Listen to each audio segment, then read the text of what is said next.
Hey everybody, I am Scotty J and you are watching Rock Titan Live. And of course I am your host with ADD on steroids. I've got an awesome guest with us today and can't thank him enough for joining us amidst all this chaos going on right now. But, we're just trying to keep it fun, keep it light, amidst all this craziness that is going on. But everybody, we got Joey Dandeneau with us from the band Theory, although if you've been a fan as long as I have, you know the mystery of a Deadman.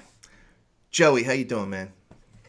I'm doing fantastic, man. How are you? I'm hanging in there. I'm hanging in there. Now I got a question for you. You are going to be the voice of reason here, for a good portion of this. Of course, we're going to be talking about, your latest album, Say Nothing, and we're going to touch on some of the songs that I think are just so incredible off that album because they're so relevant right now. It's like you guys were prognosticators. But yeah, as I'm sure you've seen in the news, this TP crisis that is going on right now. People snatching up the TP. If anybody knows how to be frugal with toilet paper, it would be a touring musician, would it not? Yes, it would. You know? You guys Well, I got to don't be know. on the tour bus, do you have like a 2-ply, 3-ply rule? No, well, see, I don't know, but if anybody knows this, but on basically industry-wide standards suggests and basically argues that bands do not go number two on a tour bus. Yeah, that's good. That's a good rule, man. Yeah, well, I mean, even first of all, you got to have what they call a cutter on the bus, and most buses don't have that. At least the ones that carry a lot of people. Maybe the star coaches, the ones with the bed in the back. But if you're hauling a bunch of people, even if it had it, you don't want that in the bus in the tanks because I mean it's sloshing around. I'm not even going to go there because it's just not a good thing to talk about. But honestly, yeah, there's not a whole lot of pooping going on the tour bus. Now that being said, there is use of toilet paper, but it is certainly not of any. We don't use a lot of it. Right on, right on.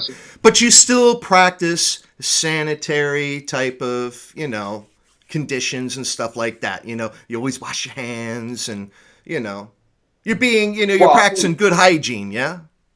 this this whole thing about washing hands and being sanitary is that's just what we do every day, especially with bands like us or bands that just tour with multiple people on one bus. You can imagine the germs that may be in that bus at all given times. So we are sanitizing nonstop, washing our hands nonstop, cleaning the surfaces nonstop. So basically, what I'm doing at home, and what everybody's doing at home right now, is what we do on any given basis. Yeah. We shake thousands of people's hands per week, so washing hands is crucial. So this is just pretty standard for us, but I'd imagine there's a lot of people aren't used to it, so it takes some time. But really, once you get used to it and it becomes normal to you, it's actually quite nice. Right on. Now, you've been the drummer for Theory over 10 years now. You guys are boys. You've been on plenty of tours. You're 4 albums deep with them at this point, you yourself. Just out of curiosity, as we're talking about the whole social distancing thing, when you guys are touring, you guys are in close proximity with one another, like, all the time. And obviously, you're talking about practicing good hygiene and cleanliness and stuff like that. Just out of curiosity, over all the years you've been with the guys, have any of you gotten any of the others sick? Yeah, all the time. Colds happen all the time. There's no doubt about it. All right. You got to think. I got 2 guys in my band that have young kids. Mm. And kids generally, going to school, passing all kinds of bugs, and one of them will come out and already have a cold or a flu or something like that, and then all of a sudden, bang, it goes through the bus like wildfire. So yeah, it happens all the time. Or if that doesn't happen, it's bound to happen just through the fact that we see and shake hands with so many people every day that most tours there's at least 1 or 2 guys that end up going down for a week, or so, because it's hard to get away from it when you're on a bus. Right. So days off in a hotel room are absolutely crucial. and it's basically we self quarantine in hotel rooms all the time. Like again, this isn't much different than our lives, to be honest with you. That's kind of what I figured, which is why I'm so glad that you joined us on the show today to talk about this. Because I mean, really, everything that's going on, I mean, it's really commonsensical. I mean, it's things that everybody else should already be doing. And again, everybody, we are here with Joey Dandeneau from Theory of a Deadman, and they just recently had an album come out, Say Nothing, which is absolutely incredible. And everybody, instead of streaming it, because these guys, aren't out on the road right now and stuff like that, go and buy it. Let's support our musicians, large and small. Obviously, there has been a halt to shows and touring and everything else. These guys got to make a living. These guys got families to feed. And, go out, purchase the album. I could tell you right now, it's awesome. We're going to dive into it a little bit here because the lyrics on so many of the tracks on this album, like I said at the beginning, Joey, are like, whoa, dude. Like, were you guys Nostradamus, looking into the future? But it's great stuff, man. And obviously this came out back in January. How do you feel about Say Nothing, man? Well, to answer your first question, you ever noticed people? A lot of people go online and they bring up videos of The Simpsons and how the creator of The Simpsons is a time traveler. So we went and talked to him, and he gave us all his. It's sure, it's crazy. It's a joke, but it sure feels like it because you're right. It seems like everything that was written on this record is like ridiculously timed, almost like we knew it was coming, which obviously we didn't. Nobody knows this kind of stuff. So I don't know how it worked out that way, but it did. It should, even know what, even RX on the last record. I mean, we came out with that song and it was in the perfect time of the opioid epidemic. Yeah, man. Of that. So I mean, like everybody kind of questioned us on that too, and we're like, I don't know, it was just weird timing. And again, it's weird timing. I think Tyler, as our lyricist and primary songwriter, he I don't know if he's a time traveler. I don't know if he knows that we don't know. I'm not entirely sure. I ask him sometimes, and he's pretty secretive about But at the end of the day, no, he just watches. He just pays attention to what's going on. Tries not to get bombarded with a lot of opinions. He's looking for facts, and he writes about it essentially, and that's what this record is about. All the way from everything that is on this record, all the messages. It's all just current events and facts, data. Well, it seems like, now I've never met Tyler. I've never spoken with Tyler. You're the first guy from Theory I've ever had a chance to talk to. So this is awesome. And thank you again, man. But Tyler seems like someone who would be very empathetic, at least with the lyrics off this last album. Would that be an accurate thing to describe him as? Do you see him as an empathetic type of person? Yeah, 100%. There's no question. Yeah. Yeah. Because just listening to Affluenza, all right, we'll just hit that one song. It's like, it's so crazy because it talks about really buying things that you don't need, and just greed as a whole. Some people like hoarding. There are people that need things, that want things that they can't have, and then you have everyone else just kind of hoarding it, like toilet paper. And sanitizer, and every single kind of soup known to man, except for cream of celery. People hate cream of celery soup, from what I can tell, because it's really. I like it, so I'm gonna go buy it then. Do you? That's like the only thing left on the shelves, man. It's it's absolutely nuts. But kind of going back to the livelihood of everything, because you guys these days, you touring musicians. I mean, you rely on the tours, to pay the bills. And not only you guys, but it's such a ripple effect because you have so many other people that, work with you, work for you, whether it's the techs, the lights, the sound, the drivers, all the guys that handle all the gear, just the whole 9 yards. And it's just all of a sudden, has it hit you personally as a musician yet? And have you had a chance to kind of talk to the other guys in the band about, kind of strategies we're heading into this, or is it all just so new you're just not sure yet? Nobody knows. We've talked. Okay. We don't know what is the future holds for us, but I know, and I feel absolutely terrible for every single crew guy that we know personally that works for us, works with other bands that we've toured with, and we're friends with so many of these guys. It's terrifying for me to know that they're just sitting at home doing nothing, and these guys literally work gig to gig, so they really rely on us to be touring all the time. So yeah, this affects us big time. And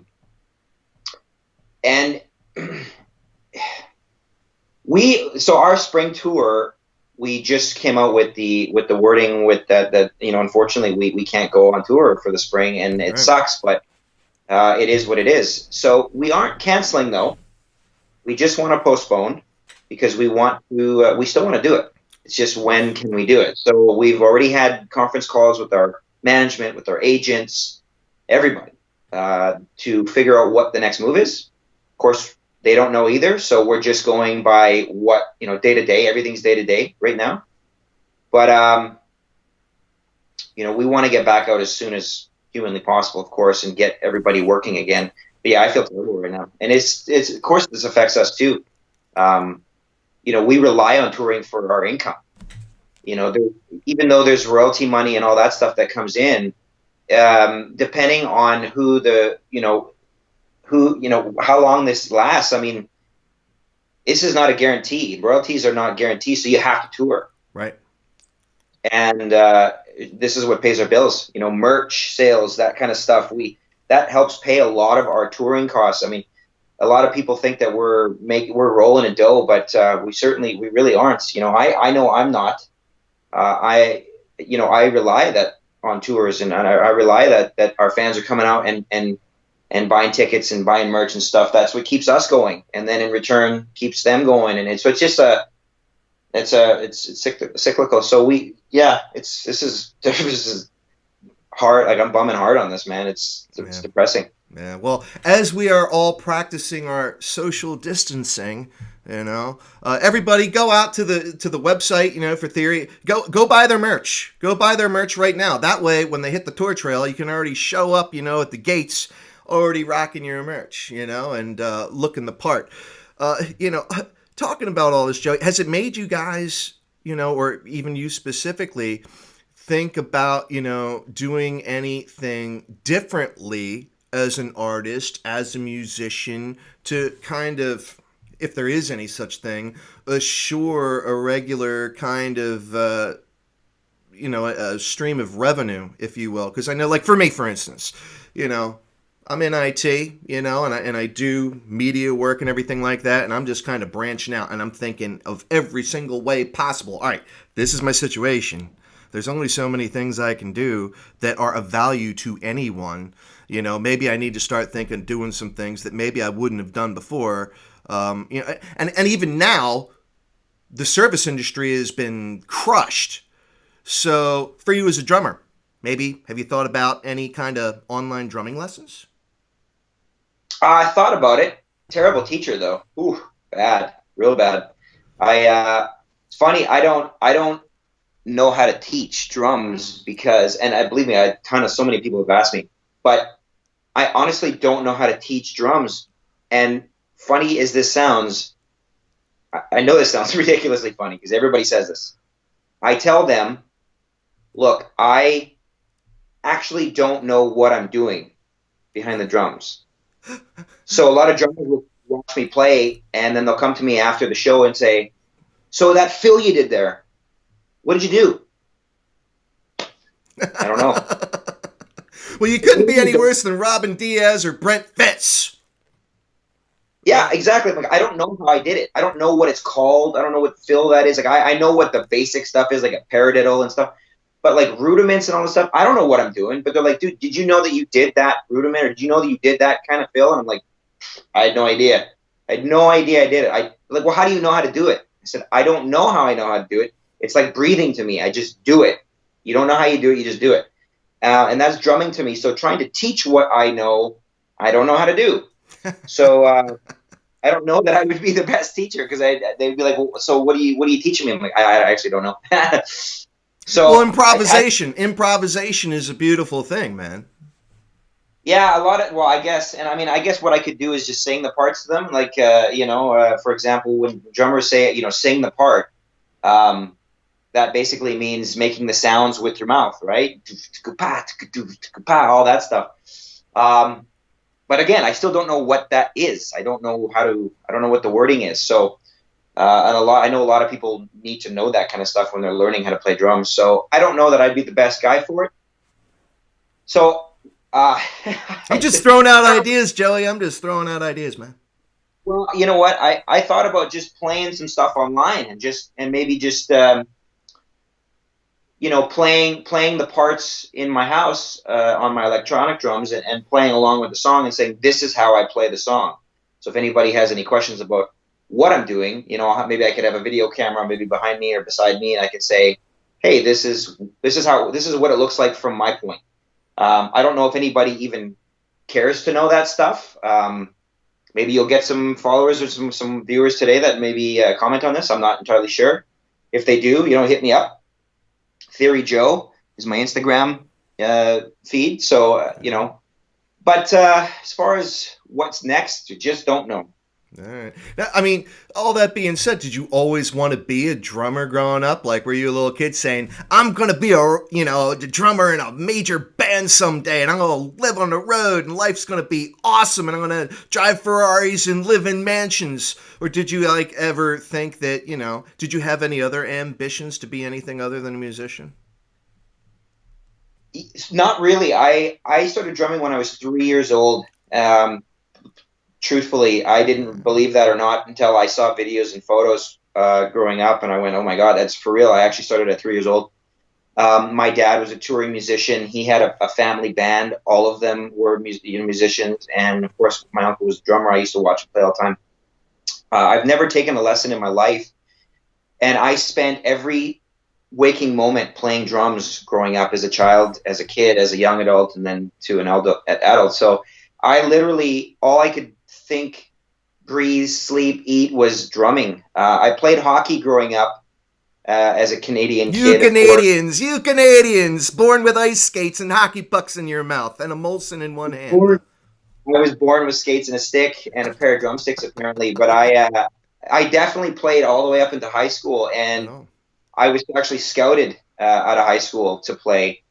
And that's when I had to make my choice to either try and do a career in hockey as a goaltender, or my other choice, and my only other choice, as far as I was concerned, was drumming, because it was the only thing I ever wanted to do.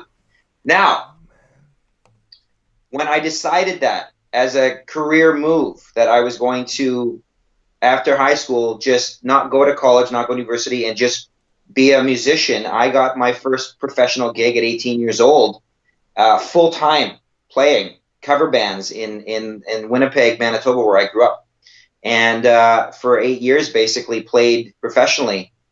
And I always knew I could, even in high school and before that, I always knew that I wanted to do this for a living. I had no other thoughts in my mind but that this is what I was going to do for a living. I just had to figure out how to do it. I didn't know how it was going to happen, but I knew I wanted it. I even, believe it or not, I would dream about it in my sleep. I would dream about being in a rock band and being on a tour bus, and that's all I could think about. And when I would wake up, I was depressed that it was a dream and that reality wasn't what was happening in my dreams. So I knew that I had to do whatever it took to get me there. And the funnier thing out of all of that yet is that when Theory of a Deadman came out in 2002 and their first record came out, from the moment I heard them, I had this weird gut feeling that I would be so perfect to be the drummer in that band. And it's hard to explain what this feeling was in my mind, but I had this weird feeling that I would one day be the drummer of that band. I don't know why I thought that. I don't know why it was that band. I have no idea. But in 2008, I got the call from my friend Brent Fitz, I was just who going to was ask you that. Yeah. All right. called me and said, "Look, I don't know what you're doing." Well, he knew what I was doing, but he's like, "I don't know, like if you know what you're doing it as in the original scene and all this stuff. But look, I'm leaving the band. I'm going to play drums for Alice Cooper. I think you would be the perfect guy for this gig. I want, do you want me to put the word in for you?" That was the phone call. And my stomach literally fell out my butt at that point. Wow. Every emotion just flew through me. It's hard. I can't even explain what it felt like to get that call. So it was almost like all those dreams and all those things those thoughts and feelings that I put out in the universe, literally all came back to me all at one time, at one moment in my life. And so I had to go, through the whole process of going to Los Angeles and auditioning and stuff. But yeah, I ended up getting the gig, and it was literally life changing for me because it all those, like, my whole life of emotions and feelings of being a professional drummer and riding on a tour bus and playing for people that just love the music and need the music, and then being part of it and seeing their faces out front every night. Literally, there's nothing I can compare that to. I'm not a drug user, so I don't know what it feels like to take hard drugs, but I don't even know that those could even get you to the emotions and the feelings that I get literally every night that I get to play in front of the Theory fans. And now that I'm 12, almost 12 years in, 4 records recorded with the guys. I'm a member. It's like, it's ridiculous. And that's why I cannot wait to get back out, because there's nothing on the planet that makes me happier than doing that for a living. That's so cool, man. That's so cool. Now, did Fitz like anoint you into Theory, or did you have to actually audition? Yeah, I had to audition. It was a 20 man cattle call is what they call it in the industry.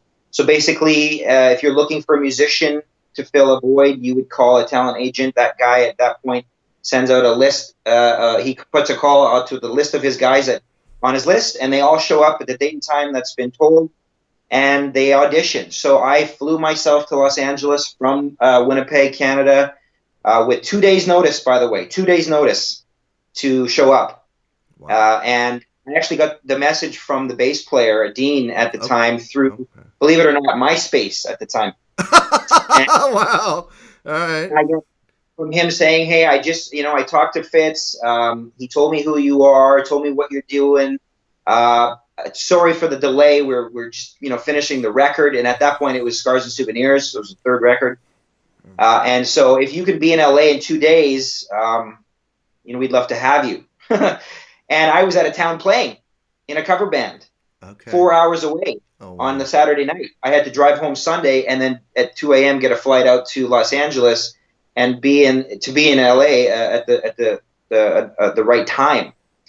So, and I had to learn 3 songs and vocals. And Fitz, so the only thing that Fitz told me, he's like, "Look, I told the guys who you are. I told him that you are the guy that he believes is going to be the right guy." He told him, he said, "I told him that, you're going to get these guys. There's going to be a cattle call. You're going to get all these pros." He's like, "But I'm telling you, this is your guy."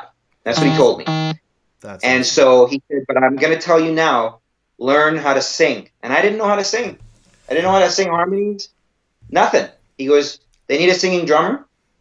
And he goes, "I guarantee you that when you show up in LA to do the auditions with these guys, there's going to be a microphone there, and 19 out of those 20 guys will not sing." He goes, I'm telling you. I'm telling you."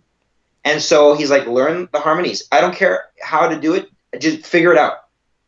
So it was like 4 o'clock in the morning. I connected to Chicago, and I'm learning the harmonies on the flight, Wow. in my earbuds. And I think I was like humming, probably singing a little bit. The guy next to me was trying to sleep, probably looking at me going, "You're right now. It's 4 in the morning. I'm singing on the plane." I'm like, I don't care at this point. Like, this could be the life-changing part of my life. I don't care. I'm sorry. But so I tried to be quiet, but you had to learn this stuff on the flight there. And I just, and sure enough, he was right. There was a microphone there. I asked Tyler, I'm like, "Hey man, would you mind if I sang harmonies with you?" And it was almost like he saw a ghost or something. Like, he couldn't believe that I wanted to sing with him. Right I'm like, man, on. I'd love to if you'd be willing to let me. And he's like, dude, yeah, if you want to sing, awesome. So I grabbed the mic, put it towards me, and we played, and I sang, and we did the songs, and I had to I had to go back to my hotel, and I had to wait the end of the day, for a call.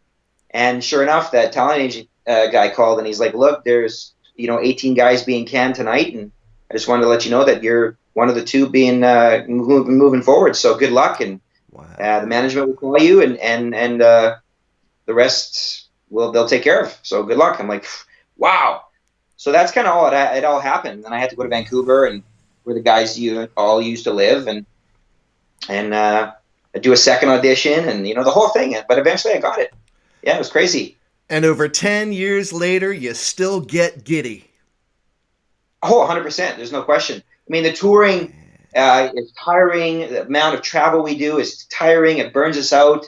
But when I'm standing on the side of the stage about to play, and the lights go out and the intro music starts, and you hear all the fans in the audience start screaming and yelling, there's nothing I can explain to you what that feels like. There's nothing. It's like, even if you had a bad day, it doesn't matter. All that shit goes away, pardon my language, and it's